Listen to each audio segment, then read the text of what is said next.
kureka abana bagakoresha ikoranabuhanga igihe kirekire ese ni byiza?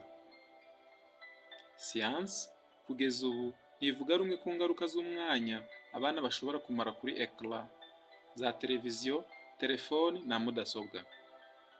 Muri iki kiganiro tugiye kwifashisha abashakashatsi batandukanye twumva ishingiro ryabo n'icyo babivugaho. Ikaze. Umwanya abana bamara kuri bene ibyo bikoresho uhuzwa n'amakuru mabi, uhuzwa n'ibibazo by'agahinda gakabije mu bakiri bato, ibibazo by'imyitwarire no kubura ibitotsi. Susan Greenfield, inzobere mu bijyanye n'imikorere y'ubwonko,